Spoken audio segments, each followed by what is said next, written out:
Wudu dan sholat sejatinya adalah dua amalan yang saling mengikat. Kenapa demikian? Karena kesempurnaan wudu akan membawa sah tidaknya sholat seseorang. Sempurna di sini maksudnya adalah sesuai dengan yang telah diajarkan oleh Rasulullah SAW, sehingga kita akan mendapatkan manfaat dan keutamaan dari wudu dan sholat sebagai kesatuan ibadah. Banyak orang yang menganggap sepele terhadap kedua masalah tadi. Padahal kalau kita perhatikan, sempurnanya wudu pada hakikatnya akan membawa kepada kesempurnaan sholat. Para ahli kesehatan meneliti dan mengamati berbagai manfaat wudu dan sholat bagi kesehatan. Ternyata, apa yang mereka temukan sungguh di luar dugaan. Dari rangkaian wudu misalnya, mereka menemukan hal-hal yang unik, sekaligus menarik untuk dikaji lebih dalam dan dibuktikan secara ilmiah.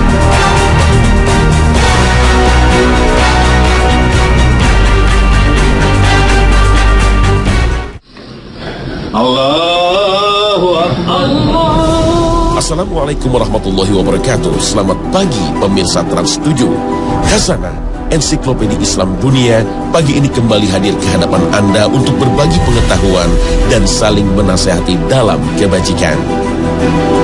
Sebagaimana yang telah kita ketahui bersama, Islam mewajibkan umatnya untuk melaksanakan wudu sebelum sholat.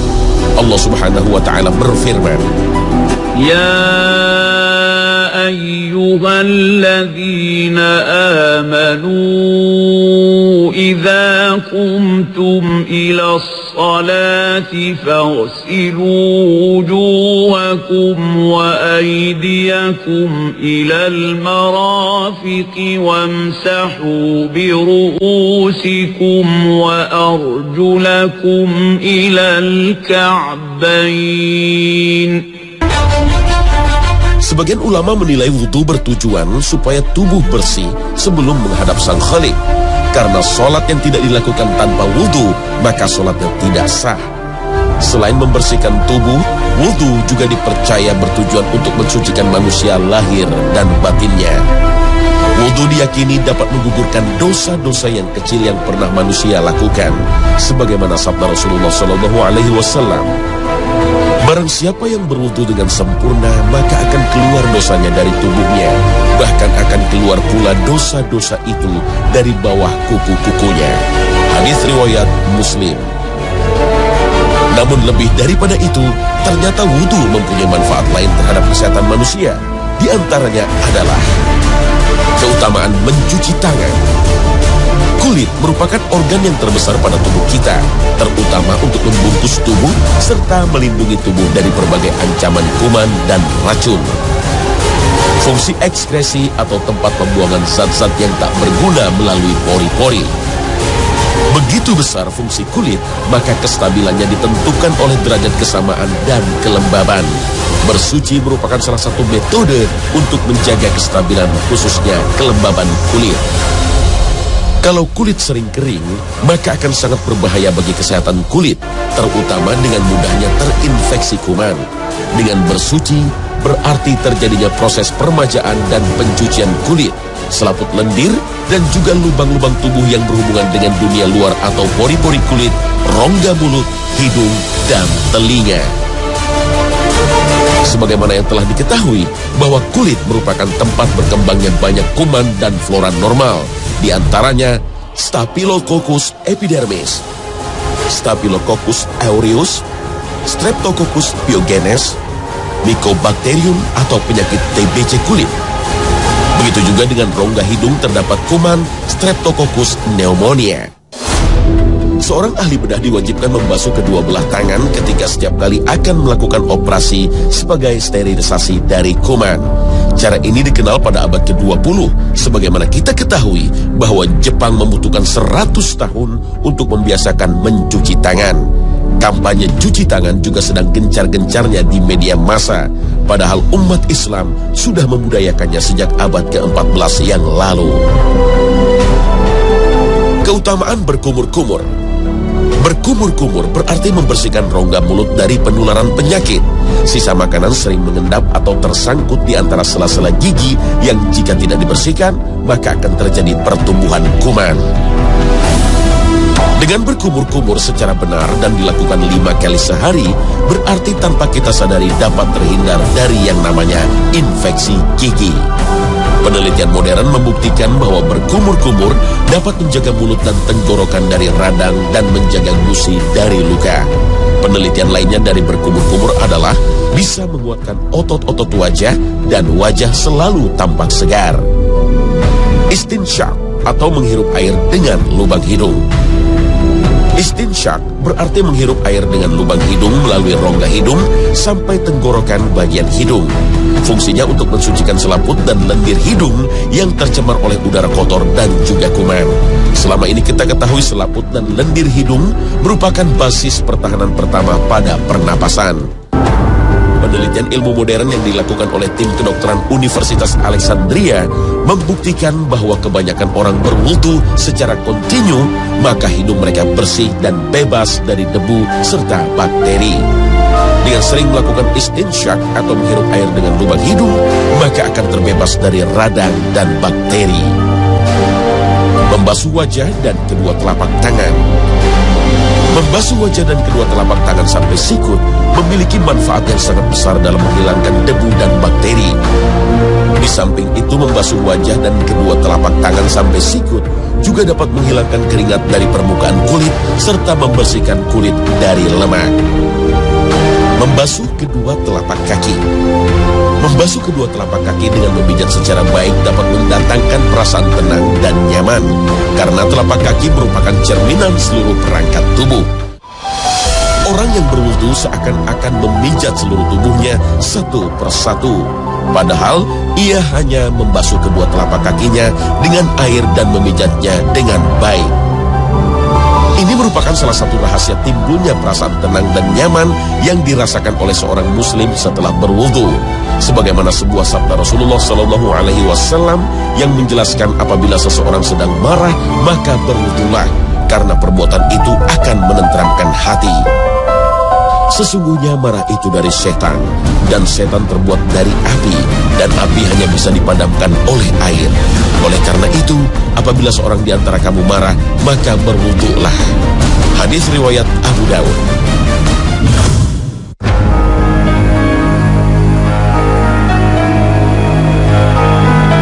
Solat yang kita kerjakan bukan hanya satu kewajiban bagi umat Islam. Ternyata solat memiliki makna khusus jika ditinjau dari aspek kesehatan. Ternyata gerakan-gerakan solat adalah gerakan paling proporsional bagi anatomi tubuh manusia. Bahkan dari sisi medis, solat adalah gudangnya obat dari berbagai macam penyakit. Selama ini solat yang dilakukan 5 kali sehari oleh umat Islam sebenarnya telah memberikan investasi kesehatan yang cukup besar bagi yang melakukannya. Gerakan solat yang diawali dengan takbir dan diakhiri dengan salam ternyata memiliki makna yang luar biasa bagi kesehatan fisik, mental, bahkan keseimbangan spiritual dan emosional. Tetapi amat disayangkan karena hanya sedikit dari umat Islam yang memahaminya. Para ahli dan tim kesehatan dari Universitas Alexandria, Mesir meneliti dan mengamati beberapa gerakan dalam solat. Setelah mereka meneliti gerakan-gerakan solat, mereka menyimpulkan satu kesimpulan bahwa solat yang dimulai dengan takbir dan diakhiri dengan salam ada keterkaitan dengan masalah kesehatan. Di antaranya adalah berdiri tegak lurus. Berdiri lurus adalah pelurusan tulang belakang dan menjadi awal dari sebuah latihan pernafasan, pencernaan, dan tulang. Rasakan otot di tulang belakang dan busungkan dada untuk mendapatkan tulang belakang yang lurus. Takbir merupakan latihan awal pernapasan. Paru-paru adalah alat pernapasan. Paru-paru kita terlindung dalam rongga dada yang tersusun dari tulang iga yang melengkung dan tulang belakang yang mencembung. Takbir berarti kegiatan mengangkat lengan dan merenggangkannya sehingga rongga dada mengembang seperti halnya paru-paru. Dan mengangkat tangan berarti meregangnya otot-otot bahu sehingga aliran darah yang membawa oksigen menjadi lancar. Kemudian adalah ruku. Dengan ruku, efek kesehatan yang terjadi adalah memperlancar aliran darah dan getah bening ke leher. Karena letak bahu sejajar dengan leher, aliran akan semakin lancar bila ruku dilakukan dengan benar, yaitu memposisikan perut dan dada lebih tinggi daripada leher. Ruku juga akan melempiskan pernapasan, pelurusan tulang belakang pada saat ruku berarti mencegah terjadinya pengapuran. Selain itu, ruku juga sebagai latihan kemih atau buang air kecil untuk mencegah keluhan prostat. Pelurusan tulang belakang akan mengempiskan ginjal, sedangkan penekanan kandung kemih oleh tulang belakang dan tulang kemaluan akan melancarkan kencing. Berikutnya adalah bersujud. Sujud bisa mencegah wasir karena mengalirkan getah bening dari tungkai perut dan dada ke leher lebih tinggi dan meletakkan tangan sejajar dengan bahu ataupun telinga. Adapun sujud yang dilakukan dengan cepat tidak akan mendapatkan manfaat karena ia tidak akan mengalirkan getah bening dan tidak melatih tulang belakang dan otot. Tak heran kalau sebagian sahabat Rasulullah menceritakan bahwa Rasulullah sering berlama-lama dalam sujud. Sujud juga bentuk pasrah kita kepada Allah Subhanahu wa Ta'ala bahwa manusia adalah makhluk yang lemah dan hina. Aktivitas berikutnya adalah duduk di antara dua sujud. Duduk di antara dua sujud dapat mengaktifkan kelenjar keringat karena bertemunya lipatan paha dan betis, efeknya adalah mencegah terjadinya pengapuran. Pembuluh darah balik di atas pangkal kaki jadi tertekan, sehingga darah akan memenuhi seluruh telapak kaki mulai dari mata kaki, sehingga pembuluh darah di pangkal kaki akan mengembang. Yang terakhir adalah salam. Gerakan salam yang merupakan penutup sholat dengan cara memalingkan wajah ke kanan dan ke kiri bermanfaat untuk menjaga kelenturan urat leher. Gerakan ini juga akan mempercepat aliran getah bening di leher ke jantung. Rasulullah SAW bersabda, "Apakah pendapatmu sekiranya terdapat sebuah sungai di hadapan pintu rumah salah seorang di antara kamu dan dia mandi di dalamnya setiap hari 5 kali? Apakah masih terdapat kotoran pada badannya?" Para sahabat menjawab, "Sudah pasti tidak terdapat sedikit pun kotoran pada badannya." Lalu Rasulullah bersabda, "Begitulah perumpamaan sholat 5 waktu. Allah menghapus segala kesalahan mereka." Hadis riwayat Muslim.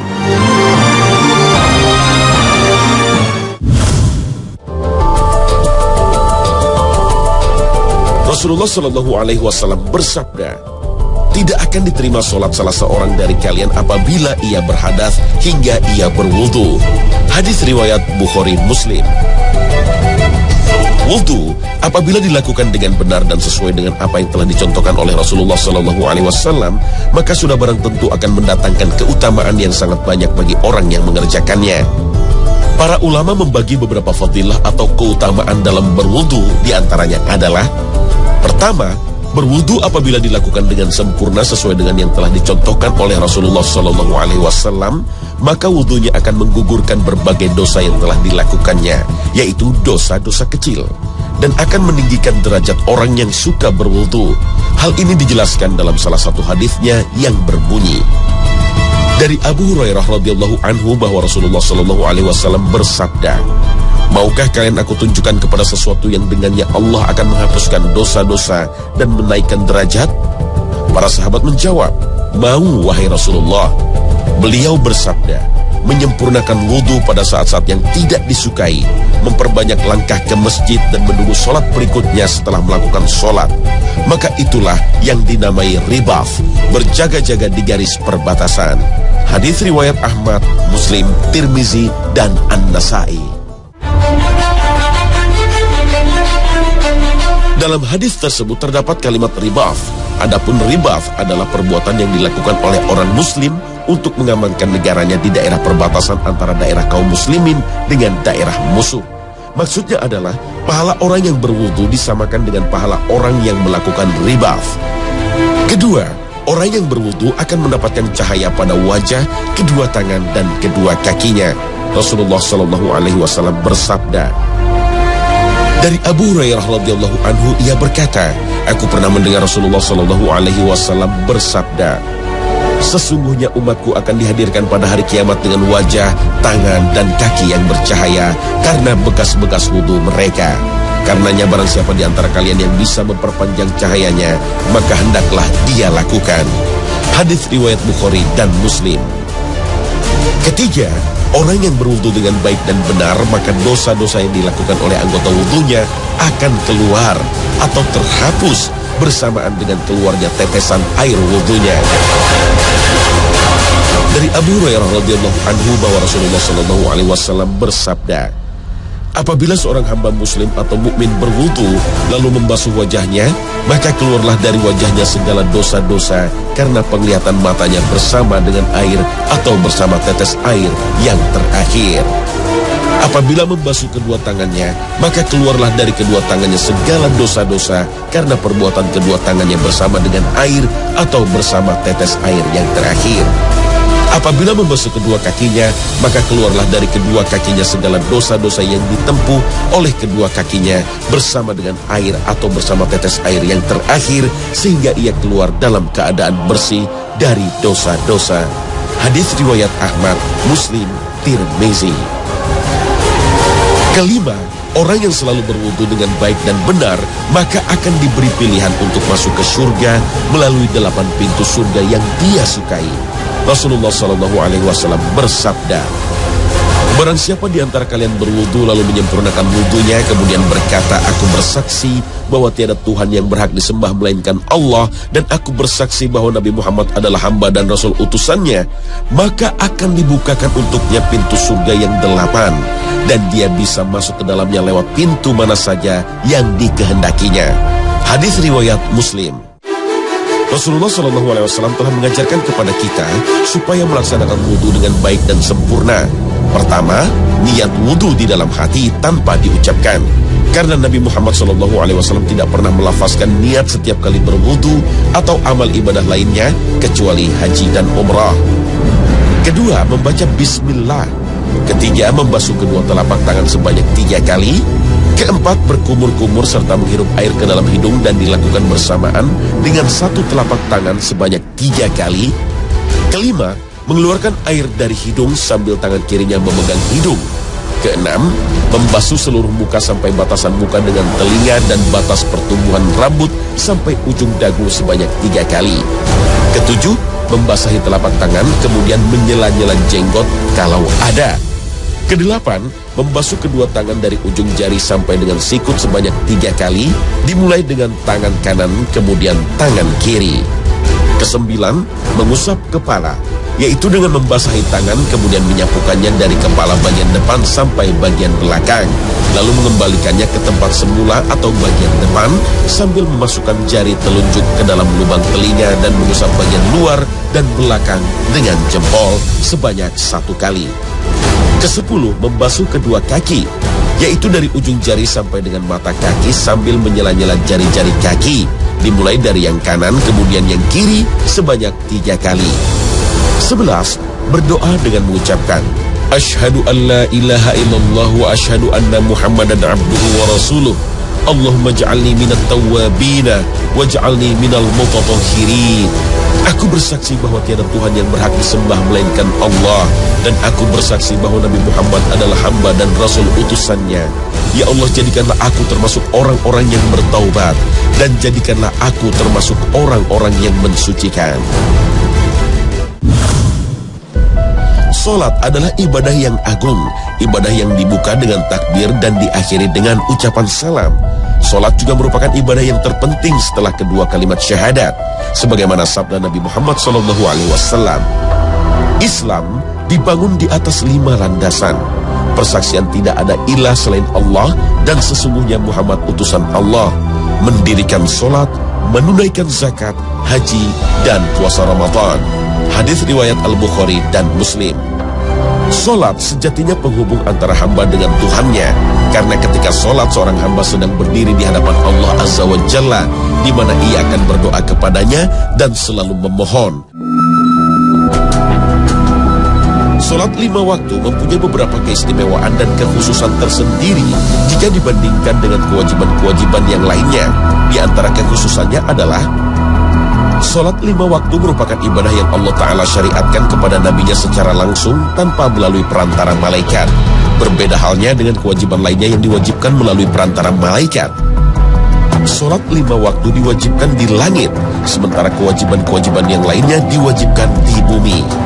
Maka sangat pantas kalau salat 5 waktu dikatakan sebagai ibadah yang paling utama dan pertama bagi umat Islam. Selain keistimewaan tersebut, sholat 5 waktu secara khusus mempunyai beberapa keutamaan. Di antaranya adalah: pertama, sholat 5 waktu akan menghapuskan semua dosa dan kesalahan yang telah diperbuat oleh seorang hambanya. Rasulullah SAW bersabda, sholat 5 waktu dan sholat Jumat ke Jumat berikutnya adalah penghapus untuk dosa antara keduanya selama tidak melakukan dosa besar. Hadis riwayat Muslim. Tidaklah seorang muslim didatangi sholat fardu, lalu dia membaguskan wudunya dan khusyuknya dan sholatnya, melainkan itu menjadi penebus dosa-dosanya terdahulu selama dia tidak melakukan dosa besar. Dan itu berlaku pada sepanjang zaman. Hadis riwayat Muslim. Pada kedua hadis tersebut ada pengecualian terhadap dosa-dosa besar, karena memang dosa besar tidak bisa dihapuskan oleh amal soleh, akan tetapi harus dengan taubatan nasuha, karena yang dimaksud dengan dosa-dosa pada kedua hadis tersebut adalah dosa-dosa kecil. Kedua, sholat subuh senantiasa dihadiri dan disaksikan oleh para malaikat. Allah Subhanahu wa Ta'ala berfirman, dirikanlah sholat dari sesudah matahari tergelincir sampai gelap malam, dan dirikanlah pula sholat subuh. Sesungguhnya sholat subuh itu disaksikan oleh malaikat. Al-Quran, Surah Al-Isra ayat 78. Ketiga, sholat asar merupakan sholat wusta yang mesti dijaga dan disegerakan dalam mengerjakannya. Sholat ini sebagaimana diterangkan dalam sebuah hadis, yaitu penyebutannya dibedakan dengan sebutan sholat wusta. Ini menandakan ada keistimewaan jika dibandingkan dengan sholat-sholat lainnya. Allah Subhanahu wa Ta'ala berfirman, peliharalah semua sholatmu dan peliharalah sholat wusta. Al-Quran Surah Al-Baqarah ayat 238. Keempat, sholat 5 waktu adalah sebagai jurang pemisah antara mukmin dan kafir. Rasulullah SAW bersabda, pemisah di antara kami dan mereka, orang kafir, adalah meninggalkan sholat. Karenanya barang siapa yang meninggalkannya, maka sungguh dia telah kafir. Hadis riwayat Ahmad. Namun yang jadi pertanyaan adalah, sholat yang kita lakukan sehari-hari, apakah sudah sesuai dengan yang telah Rasulullah ajarkan kepada kita? Sebagaimana yang dijelaskan oleh Rasulullah dalam salah satu hadisnya, beliau memerintahkan kita sebagai umatnya untuk mengerjakan sholat sesuai dengan yang telah Rasulullah kerjakan. Rasulullah SAW bersabda, sholatlah kalian sebagaimana kalian melihat aku sholat. Hadis riwayat Bukhari, Muslim. Wallahu a'lam bis-shawab.